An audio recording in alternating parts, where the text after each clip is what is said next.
n'avait ni nom, ni terre, ni voix, mais c'est sa foi qui fit trembler la Kaaba. Voici l'histoire de Bilal, le premier muezzin de l'islam. À la Mecque, tout avait un prix, la richesse, la noblesse, la parole, et Bilal n'avait rien de tout ça. Il était esclave, d'origine abyssienne, noir, inconnu, silencieux. On lui donnait des ordres, il obéissait.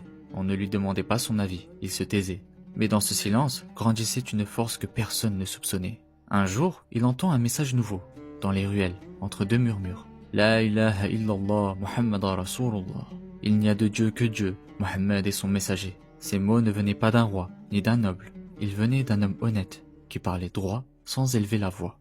Et ce que Bilal ressent à cet instant-là, ce n'est pas de la curiosité, c'est de la reconnaissance, comme si cette vérité dormait déjà en lui. Il n'a pas eu besoin de preuves, il a juste cru. Mais à la Mecque, croire en Dieu, c'était déclarer la guerre aux idoles. Et déclarer la guerre aux idoles, c'était s'exposer à la fureur des hommes.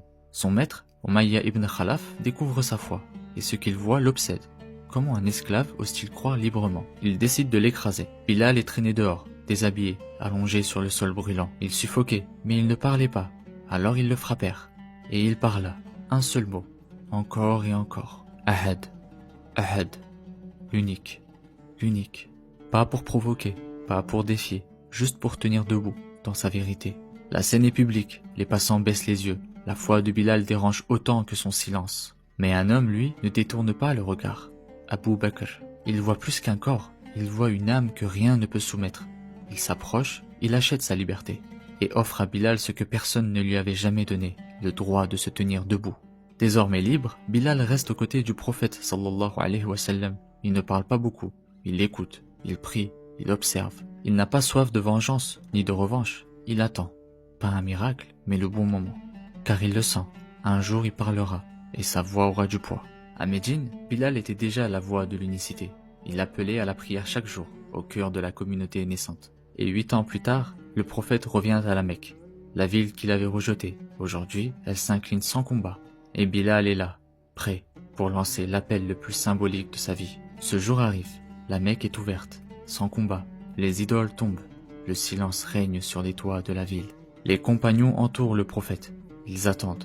Qui fera l'appel à la prière? Ce moment symbolique, l'appel du retour à Dieu. Et le prophète sallallahu alayhi wa sallam dit un nom, un seul, Bilal, l'ancien esclave, le torturé, le muet de jadis.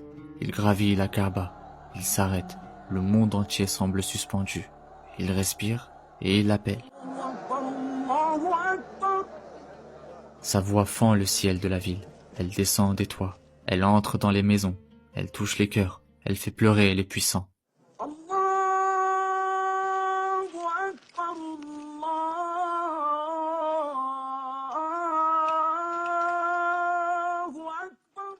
Ce n'est plus la voix d'un esclave, c'est la voix de l'unicité, la voix de Dieu, portée par l'homme que l'on croyait brisé. Le premier appel à la prière n'a pas été fait par un roi, ni par un lettré. Il a été fait par un homme que Dieu a élevé. Et ce jour-là, ceux qui jadis levaient le fouet ont baissé les yeux, car la vérité avait parlé.